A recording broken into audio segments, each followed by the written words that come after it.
So, hello, and I'm very happy to have Zoë Beck and Wolf Harlander, who are both thriller authors who have published really strong, hard-hitting books.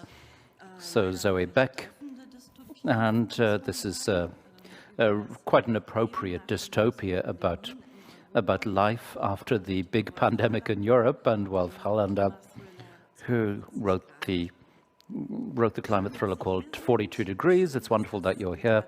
Wonderful that we have the Literature House. And we have been invited by this festival, so thank you as well to Martin Seringer. My name is Tekla Dannenberg. I'm a culture journalist and a critic. And so hello to you, and thank you very much for the invitation, Antelo. So climate fiction, sort of like is a blend of truth and fiction, and this seems to be a little bit of the counter program to what Al Gore has already written about in his famous documentary in 2006, because he started acquainting us with uncomfortable truths and started using this as the grounds then for successful climate politics. That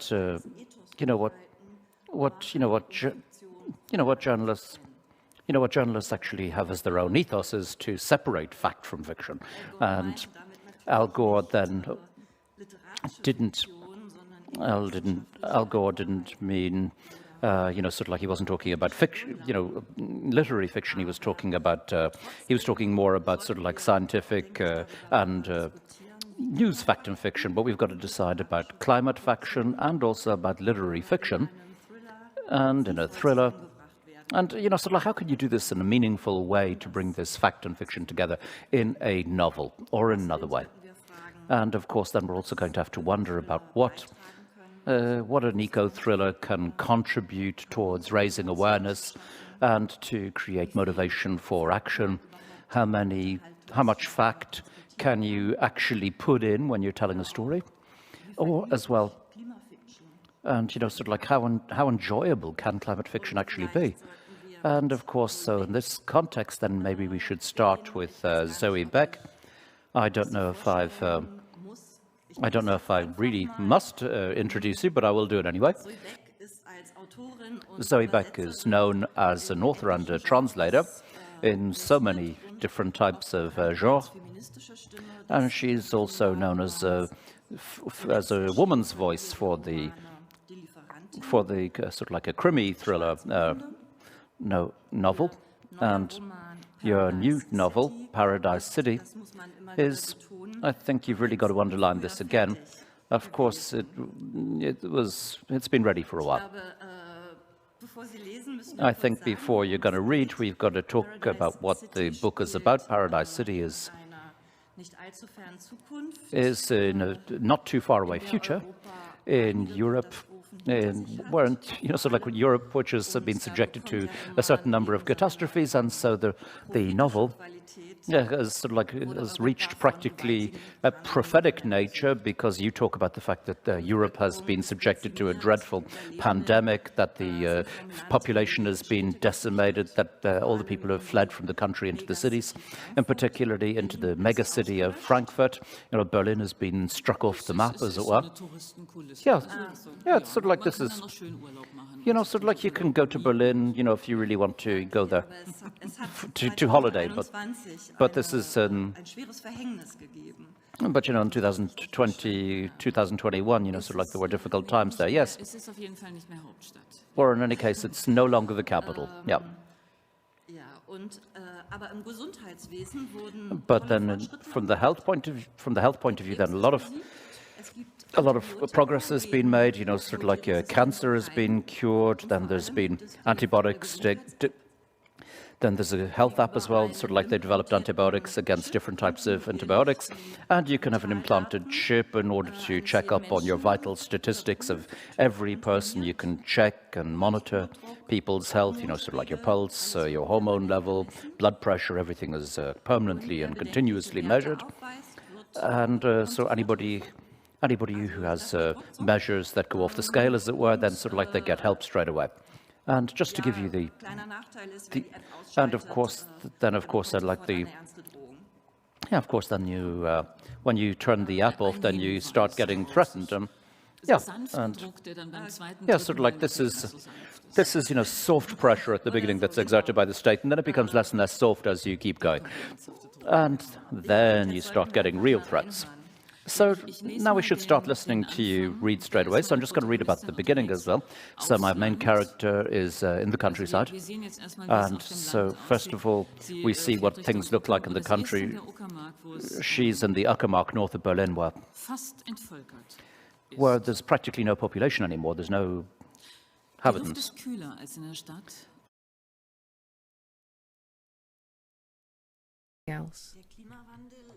So climate change isn't the main topic in Paradise City. We're actually talking here about the new wonderful health world. But in spite of this,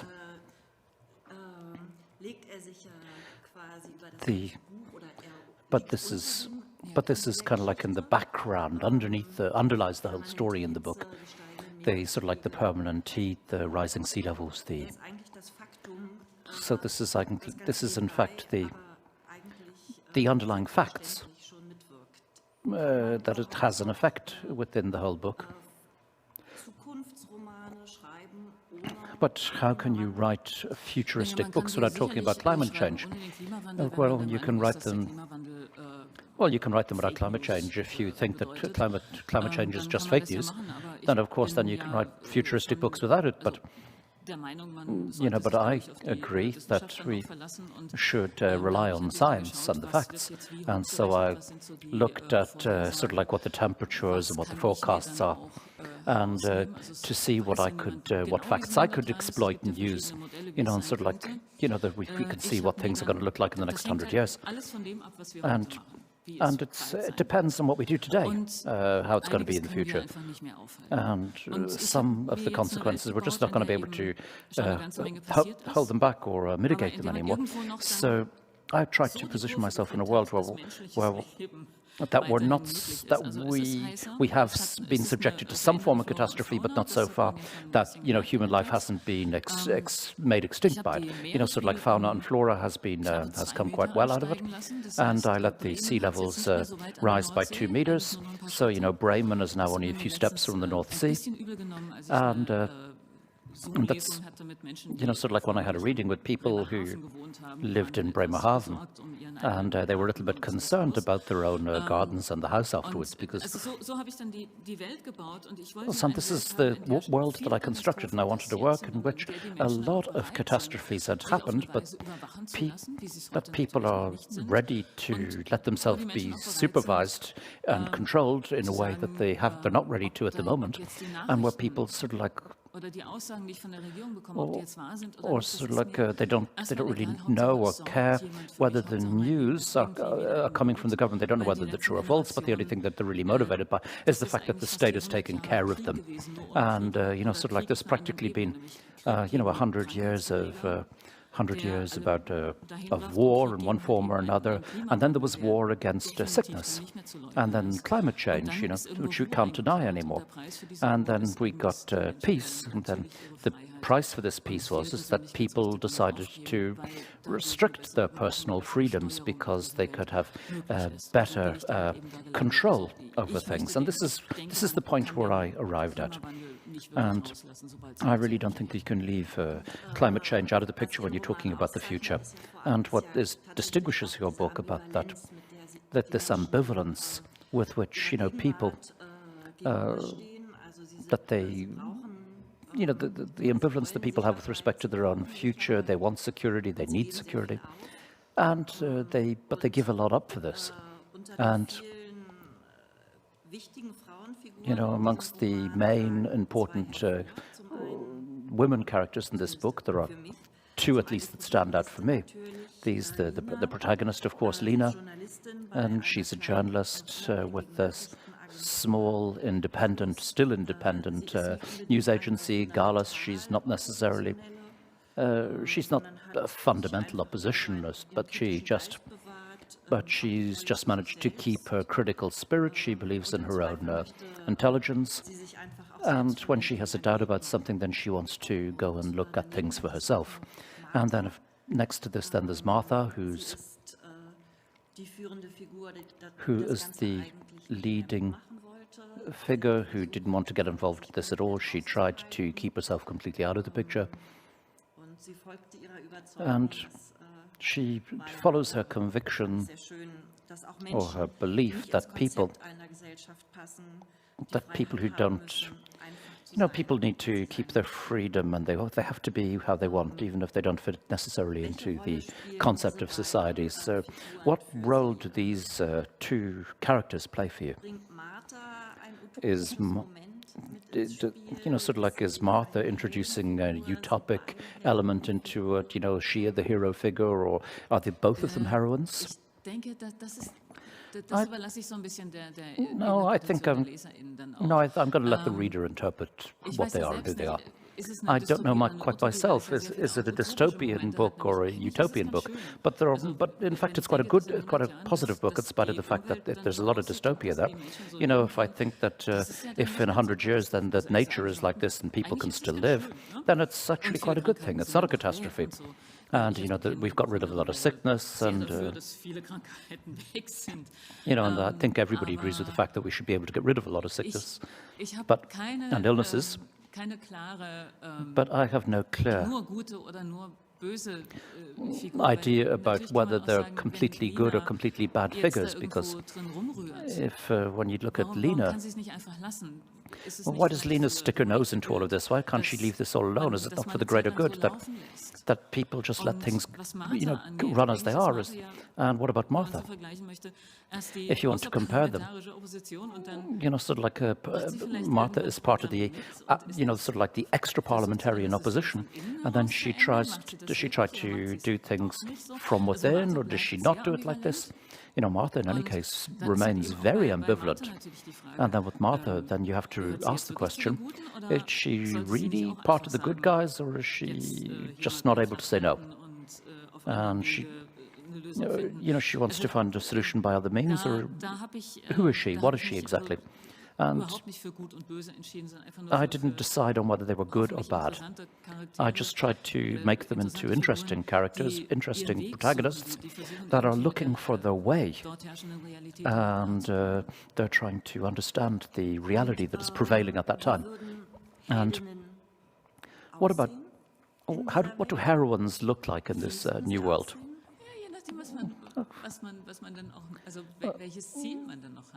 Yeah, of course, it depends on the goals that you have. Maybe all of them are heroines. I think even Simona, maybe she's an antagonist, or that's the way you can read it in. But in fact, it was the former best friend of Lena, and then they went on separate paths, and then they opposed each other, and they've got very different behavior at one stage.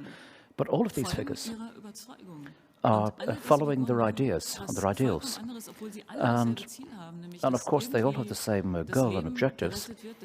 They want life to be saved, they want the world to be saved, so that people can continue to develop in a positive manner. And, I could also have written the novel differently, and then we could have had other antagonists and other heroines. And this would have been useful when I was writing it, that they're none of them are actually really good or evil or bad. We don't know what the right thing is. We just fight for what we believe is right. So that's it for Paradise City, at least for the moment. And then now we're going to talk about Wolf Harlander and his novel, which is called 42 Degrees. So this summer, this was the surprise bestseller. You were the editor of Capital and of the Wirtschaftswoche, which is an economically weekly magazine. You've written several books, and now you've written a climate thriller. Maybe I can start by asking the questions. Is it a book? Do you think it's a Do you think it's a breaking ground, or do you think it's in the continuity? For me, of course, it's a development. You know, sort of like as a journalist, we were used to looking at facts and to get to the point and to use facts, and what the consequences of the climate crisis. Of course, then there's we had to use a different genre, and of course, then the thriller was a good medium to convey these facts. The novel is a real climate shocker, as it were, if you can say it that way. And you know, and sort of like the difference, you know, sort of distinguished from Zoë Beck, the climate change isn't going quite as positive. And just to sort of like say that it's July, that Europe is hit by a massive heat wave, that the temperatures have been above 30 for weeks, and what's even worse, that since March it hasn't rained anymore. And that water in Europe is beginning to lack, and much faster than was expected, and as if people had pulled the plug out of a bath. And, you know, sort of like lakes and rivers are drying up. And then there's an earthquake in North Italy, and then sort of like all the different stone levels, and we're missing groundwater. And then in Thüringen, and then in the middle of Germany, then they've got forest fires. And so then I think you should do your reading now, so that we can give us we can have an idea about what Europe 42 is.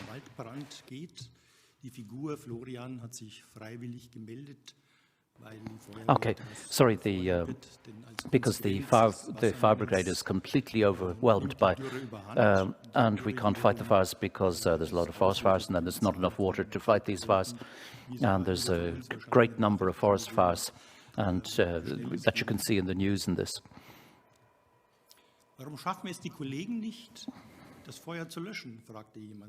Why can't they put out the fire? Someone asked. This is the first time the local fire brigade has had to fight a forest fire. They don't have the experience. But you can't blame anyone for that. We too have to see how we cope with the situation.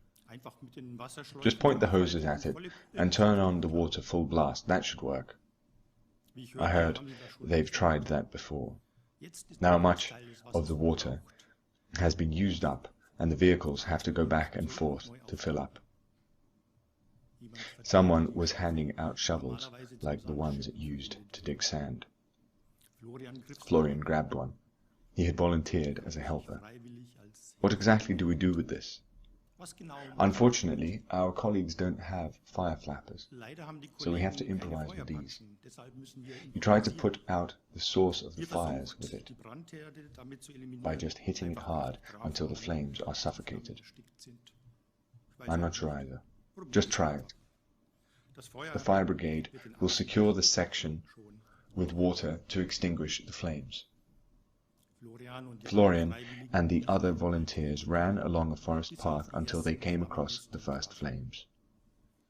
After about 100 meters, they came across several firefighters whose hose was aimed at the burning trees. They continued to a point where the flames had only just begun to destroy the undergrowth. They started immediately. Florian gripped the handle of the shovel more firmly, swung back, and struck it down on the flames. Fragments of embers sprang up and hit him. The open fire went out. But clusters of embers remained in pockets of yellow and red, like glowering eyes. Again and again he whacked them until he could barely feel his arms. He knew he was being irrational, and that he should conserve his strength. But he wanted to defeat the fire on this spot once and for all, and so celebrate a small victory over an omnipresent enemy. And the embers did go out. But right next to them, new flames shot up, licking the trunk of a spruce tree. Again he hit them, as powerfully as a boxer, and the fire diminished. When Florian looked around, he discovered more clusters of embers everywhere. He needed a different tactic, or he would start to despair. And where was the water? He called to his fellow volunteers to form a line together. In formation, they went ahead and worked a section until the flames went out. Florian no longer held the shovel as tightly and struck in a more measured way, weighing up beforehand where he wanted his shovel to come down. The heat steadily increased, and his clothes were soaked with sweat. His face glowed like as if he were under a tanning lamp, and his limbs felt as if a truck had run over him. Although there were no clouds of smoke nearby, the air was filled with an ominous smell of charring and burning, a smell that suffocated all life. It was no use. Florian had to take a break. He leaned on the handle of the shovel, trying to control his breathing and deliberately filling his lungs with air. All he wanted to think about was the oxygen that would reach the cells of his body and bring back strength. Inhale, exhale. But his insides rumbled as if he had drunk too hot tea, and a burning sensation spread through his lungs that caused a stinging he found hard to pinpoint. His respect for the firemen who were regularly exposed to such situations grew. How did they manage to do their jobs? He had to pull himself together. He had a task to do here. Again he lifted his shovel and looked at his colleagues, whose movements had also slowed down, and the strain they felt was obvious from their expressions. The crackling and creaking, squealing and hissing, and small explosions of burning wood formed an eerie backdrop of sound. They could never be sure what was going on behind them. Yet they were only moderately effective.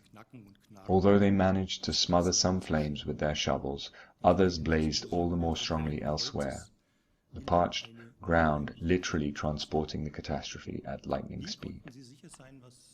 When Florian looked at the place where he had started, the fire had returned and continued its destructive path.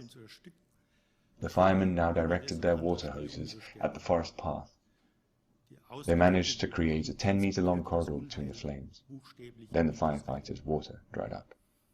"That's it," said the operations manager. "The tank's empty. Let's get out of here quickly." His squad rolled up their hoses and stowed them away. One climbed into the cab and started the engine. The heat was almost unbearable, the fire approaching faster and faster, and new flames started blazing all around them. As a child, this is how Florian had always imagined hell. A place where people burned alive. A place where every hope was choked, every way out was blocked. He tried to banish these thoughts from his mind, but somewhere remained the fear that they would not make it out. Death was suddenly no longer an abstract idea, but tangible. This forest fire was showing him how quickly it could all be over. He thought of his girlfriend, wondered what she was doing, and wished he was with her now. "Don't drive yourself crazy," he told himself. The water on the ground had already evaporated. Over and over again he hit the ground with the shovel, brushing aside burning branches as if he were fighting for his life, which perhaps he really was. The fire engine reversed in slow motion, escorted by the men. There was a loud bang. The convoy stopped. It took Florian a moment to realize that the bang had come from the fire engine. Everyone ran to the vehicle. 2 firefighters gesticulated, giving signs to turn off the engine. The left front tire had burst, apparently due to the heat. A slit ran through its side, the edges were charred, and it was hanging in tatters. A new front line of fire appeared before them. Several trees were in flames and threatening to fall. "Look out!" cried Florian. "Let's get out of here!" cried another. A tree slowly tilted to one side, engulfed in flames. It made a ghastly sound. Then the trunk toppled and fell across the track. Yellow and red sparks shot up, setting the ground on fire. and the flames spread rapidly, igniting the other side of the path. The fire had completely encircled the group. It was the end. There was no chance of escaping now. Mehrere Bäume standen in Flammen und drohten umzustoßen. Vorsicht, rief Florian. Bloß weg hier, schrie ein anderer. Der Baum neigte sich langsam zur Seite, bedrängt vom Feuer. Ein hässliches Geräusch war zu hören. Dann fiel der Stamm um und blieb quer über dem Fahrwerk liegen. Gelbrote Funken spritzten auf, steckten den Boden in Brand. Rasch breiteten sich die Flammen weiter aus, entzündeten die andere Seite des Wagens. Das Feuer hatte den Trupp vollständig eingeschlossen. Das war das Ende. Es gab nun keine Chance mehr, den Flammen zu entkommen. Ja, vielen Dank. So, thank you very much. Vielleicht sollten wir noch sagen, And oder maybe können we wir auch should, sagen, maybe we could also say that THW during und, Feuerwehr in THW and sort of like the fire brigade in Thüringen against, you know, sort of like the fact that they're fighting against forest fires in Thüringen, and sort of like you know, sort of like they were completely unplanned, that they couldn't have been forecasted in advance. But on the other hand, that's sort of like climate scientists. The climate scientists had actually gone way beyond the predictions of climate specialists, and sort of like typical genius tattooed, and then the other student from Julius from Helmholtz Center for Environmental Development in Leipzig, and then there's a Swiss water engineer who's called on to help us sort of like using water resources. And then in the heat wave and the drought are just one or two of the many catastrophes that are breaking out all over Europe, sort of like sabotage, conspiracies, and sort of like political collapse and refusal to act, and also the collapse of society. And then afterwards, then there's a big crash, as it were. And then I just wanted to ask you again, why so many catastrophes? You know, wouldn't one just have been enough, or do you think that they obligatory follow one another? For me, these are just logical consequences, and of course everyone can understand and imagine that climate change, we've talked about this, you know, this is currently in full swing, and this isn't imagination, this is reality. And every one of us can state this. You know, November was one of the hottest Novembers since records began. So how can you not notice that the last two summers, not the two summers before this one, were one of the hottest periods that we've ever had? This is the millennium summer, not the 100-year summer. And what are the consequences of all of this? This heat brings about drought, and drought means that the water table goes down and that the water reservoirs dry out, and which also, you know, this also leads to the fact that the woods dry out, and then if there's a breakout of flame, then there's a problem.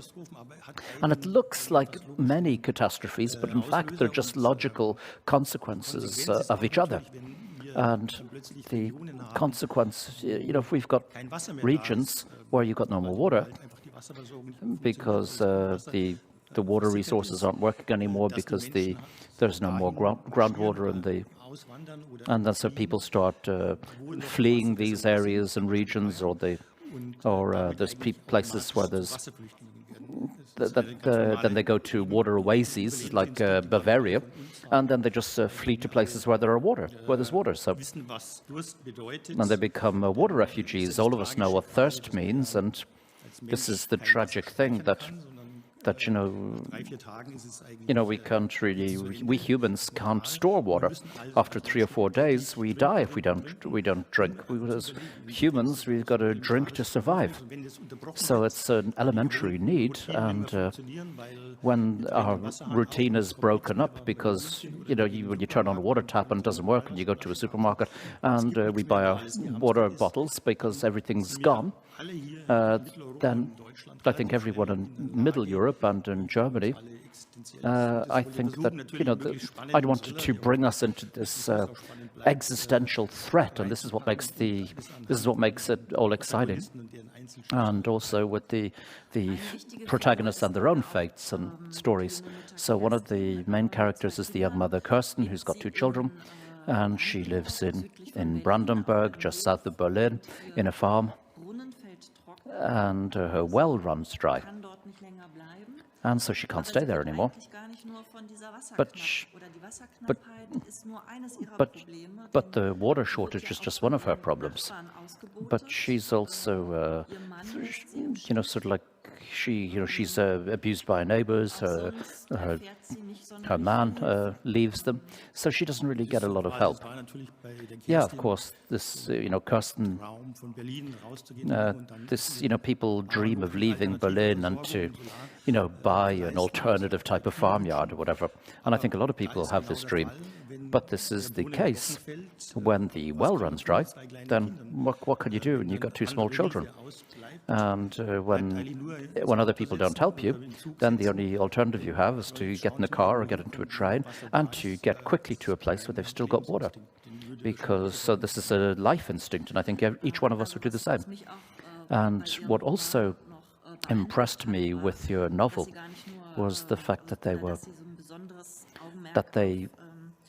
a particular emphasis on water supply. You talk about the major lakes drying up, the Lago de Chapala in Mexico, the massive lake in Iran and also in Russia, and the Poyang lake in China. And I didn't know all of these lakes, but the ones in Asia is completely dried up, and the other lakes, sort of like have been reduced to the bare minimum. And what wasn't clear to me, the word water, sort of like the water isn't written down once in the Paris Climate Agreement. And so these were facts, or this is knowledge that you managed to convey to the reader that impressed me. And how did you manage to get faction and fact together and to blend them, bind them together? How did you think about conveying this to the reader to improve the knowledge? When did you let your fantasy run riot, and when did you try to present fact? Anything that was in there about water and about water shortage, this is just fact. There's nothing imaginary in there. And, sort of like that, of course, the fact that there are evil powers at play, this is pure factory. This is pure fantasy. You've also got to see as well, you don't want to drown the readers with too much fact, but you've got to do it like a type of montage, so that there's 2 different things going on at the same time. There's like a report.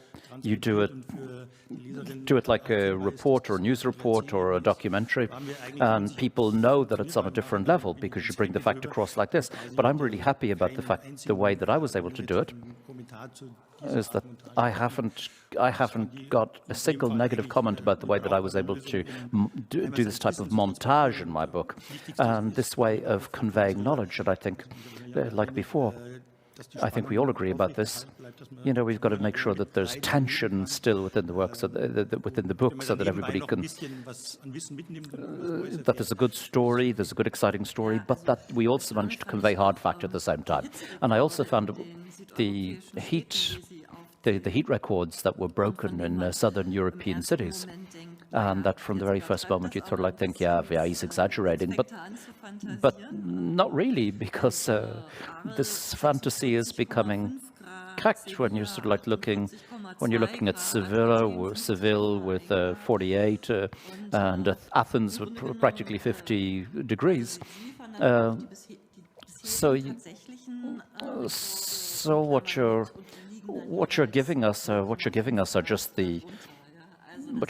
actually records that have already been attained. And this is what's quite realistic about your book. And you know, he didn't invent this. I mean, even the title itself is 42. This is 42.6 degrees, which was the record that we had last year in Germany. And I think that if we keep going this way, the Sahara is going to be the new normality for us. Because if you looked at since the year 2000, 9 of the 10 hottest summers in Germany were in the last couple of years. And you know, all the experts agree about the fact that, you know, sort of like the heat crisis, the water crisis is going to be one of the major human crises in the next 20 to 30 years. And you know, when you sort of like think that a fifth of the world's population doesn't have connection to running water, and that we're also going to have problems being supplied with water. You know, in Germany, sort of like we think that we're spoiled, we live in paradise and nothing could happen to us. But for example, you can see in the news that there were a few communes or municipalities last year that didn't have enough water and they had to be supplied by lorries. And this is not just fantasy, you know, we're being caught up by this fantasy. It's becoming reality. There are places in Germany that still don't have any more water supply. But a lot of the experts do agree that this crisis is heading our way, and we still have time to save ourselves from it. Now a question to both of you. What would you say what's the mission or the function of a climate thriller? Is it to provide facts and data? But then journalism already does this, and science already does this. You know, how can literature and storytelling literature that tries to raise awareness or tries to imagine the future? I don't know if I really see that as my function or mission, because if I want to provide knowledge to people, then I just write a text or an article. But I'd like to put it the other way around. If I write a book and I try to create a world, then I have to start thinking about what my world is going to be like. What do I want to convey in this world? And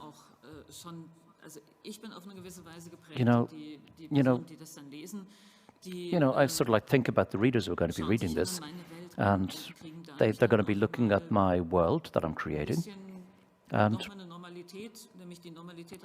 I have to sort of like try to provide a certain normality in this book. And I think that every story that you tell or that you write down or film, that you really have to start thinking about what type of world do I want to show to people. And if you look into the future, then I have to assume that things are different and that things have already happened. And so I'm happy that when I was younger, then, you know, I always looked at Star Trek because there were always sort of like these weird theories about what future society was going to be, what was going to happen in the future, and what type of catastrophes were going to happen to the world in the future and other worlds, etc. And so then you've been talking about things for, you know, sort of like the last few decades as well, where sort of like gender roles and images have changed as well. So, you know, I brought a little bit of knowledge in there. And if you can bring that knowledge, if you can convey that knowledge, then that's wonderful. But of course, that's not the reason, or that's not my main mission when I write a book. But I try to create a world that I can convey, and then I try to raise awareness, and I think that's really good.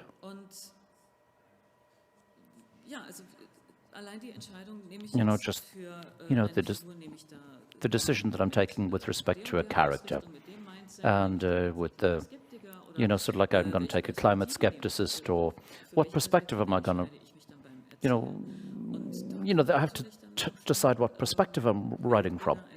And this is the image of a world that I want to convey. And But like I said, to what extent I try to provide and supply knowledge.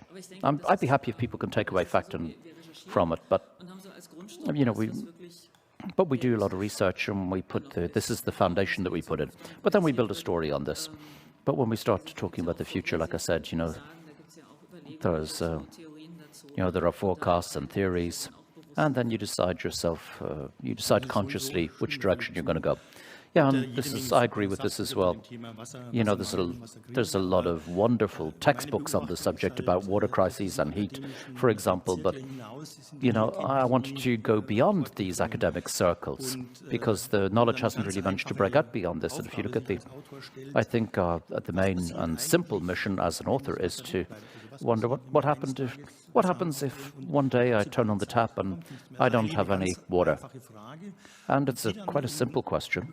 And so I tried to pack this into a very exciting story with a lot of tension and that everybody can sort of like feel as if they're involved, or that they could be potentially hit from this.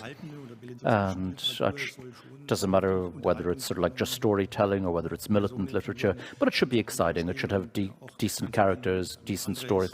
And, you know, so, yeah, I think that we always, you try to look for a topic which is adapted or appropriate for sort of like creating the certain amount of tension, or when you try to create a new world, etc. Or you sort of like say, then I'm going to take a big conflict, and out of this big conflict, then I try to develop then the individual characters and to tell their story. And of course, currently it's this whole topic of, these topics are hot topics at the moment, and they're standing at these topics are just outside our door. If you look at last summer, in Berlin, you open the door, you open the windows, and you could smell forest fires. And one day you'll just get, one day you get so used to it that the day there's not burning anymore, then you sort of like go, oh, no, the smell's changed. And do you want to motivate readers to act? No, I don't want to teach or anything. There's no pedagogical approach, but maybe the reader is invited to think and to reflect on what would happen if water were to be lacking. And of course, everything that we just take it for granted. What happens if, in former times or in antiquity, people were very respectful of water because they were really respected and they were held up as being something sacred and holy. And this is not the way we live now. And water is the basis for makes everything possible for us. And we have to look at this we have to look at it and take into account how important it is, and also to see that we here in Middle Europe, sort of like contrary to people in Asia and Europe, but we are on the way to a water crisis and a drought crisis, which is certainly coming our way, according to some experts. And if you look at these apocalyptic pictures of, you look at these dreadful forest fires in Australia, they were really apocalyptic pictures from that. And then I wonder, what do we still need? Sort of like if we're not going to act when we see these dreadful pictures of the bushfires and the forest fires and the millions of animals that were either mutilated or lost their habitat or died, and you sort of like look at these dreadfully injured koalas and how dreadful it was, and if you look at the literature and culture, what more can we do in order to raise awareness on these topics and to change the way in which people perceive things? Do we need utopic moments in literature, or Do we need to develop models to show us the way forward? Do we need heroes and heroines? Yeah, that's a really difficult question, because of course there's been dystopian novels for a very long time. This is, there's been novels and films about these topics, and now we've got real pictures. Or sort of like when I drove around the country during the summer, and I saw that wasn't even any point in harvesting the crops because everything was blackened and dried out. And I don't know why this hasn't inspired us to action, because everybody looks at it and sort of like goes, as long as I haven't been affected. It's a bit like Corona, whereas people are cynic. Sort of like, do people have to see somebody drop dead in front of them before they actually start taking the pandemic seriously?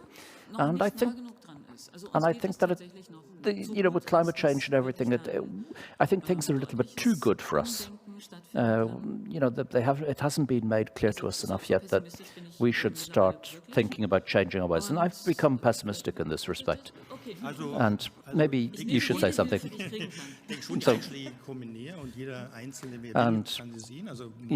Everybody can see this, but if you look at, if you go on holidays around Nuremberg, you can see that a lot of the fields are completely dry, and that the German woods that we knew when we were young, and maybe these are going to be history in a few decades.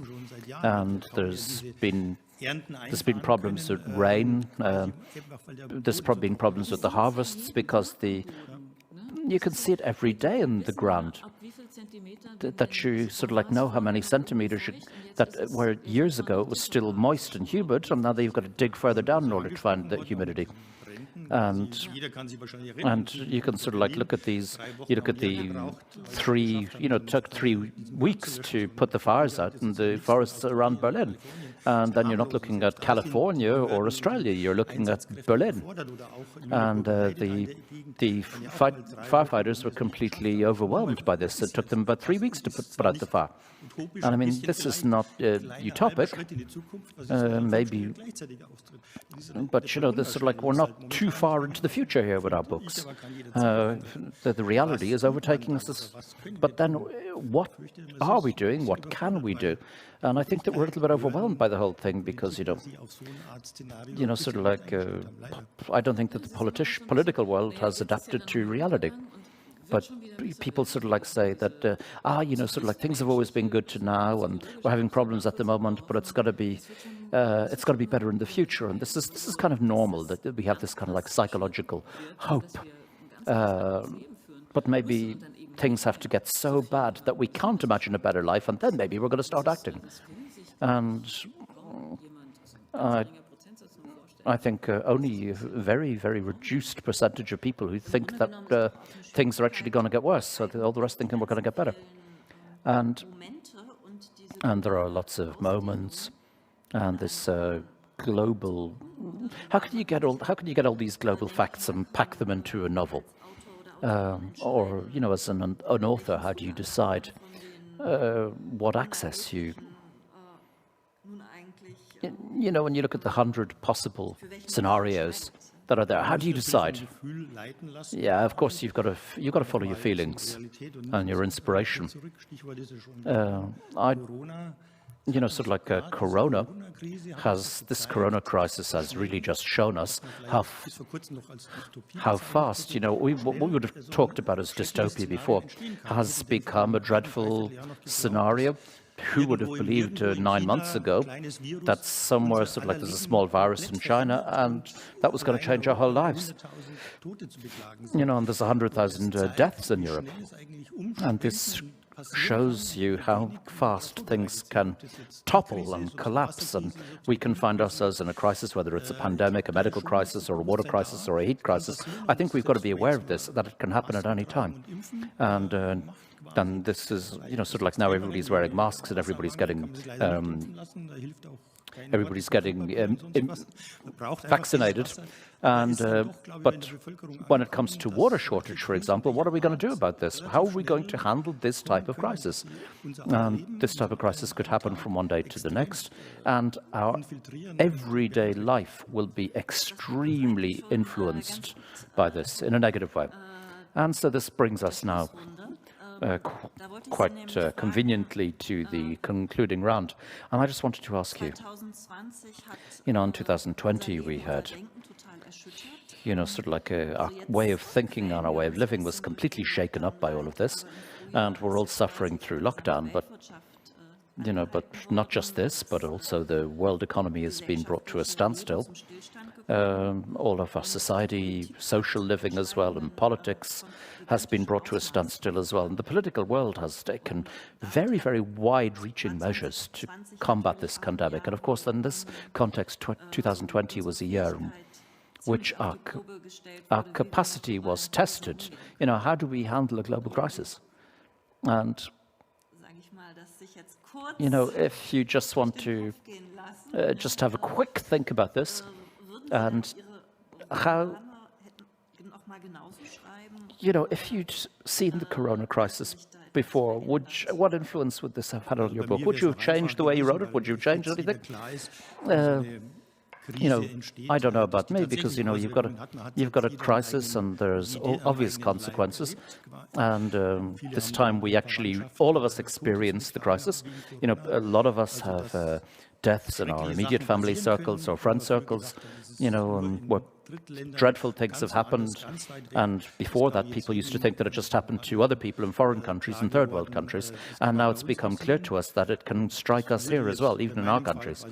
And so I think that this would have made my book about water crisis even easier, because I would have been able, because these possible consequences look even more realistic. What about your trust in humanity? Has your confidence in humanity raised with respect to its capacity to deal with crises, or has it actually declined? Sort of like, I'm an optimist by nature. I think in Germany, I think we've managed the crisis quite well, at least up till now.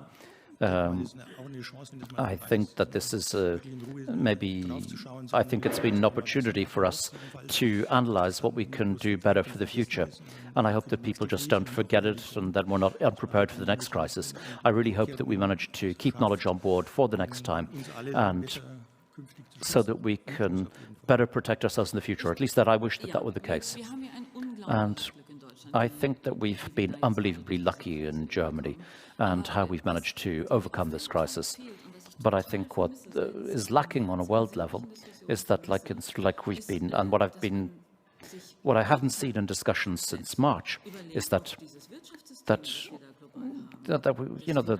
our financial system, our economic system, is it even meaningful, and does it make sense anymore?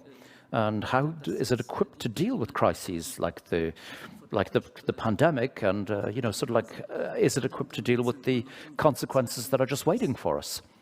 And who's going to pay for all of this? And how are we going to pay for it? And this is what's really getting me excited, as it were, that they really should be having fundamental discussions about a different, or at least question completely our financial system and our economic system. That's sort of like then people are just going to overcome this little crisis here, and then afterwards we're just going to keep going exactly as we've done before, and we just can't continue that way. So how am I supposed to transition now to the concluding words? We just leave it like this? Okay, well then we just leave it stand as it was. And then I'm just going to sort of say thank you to Zoë Beck and Wolf Harlander. And I don't know what I should wish for us all for the future. Or at least I wish you great success for the future. I hope that you write more wonderful novels, and at the same time, and I hope that you still continue to write climate fiction and other thriller books. Now back to reality. So, thank you very much to all of you. And I wish you all quite more exciting hours in this, and thank you very much for moderating this. Thank you very much.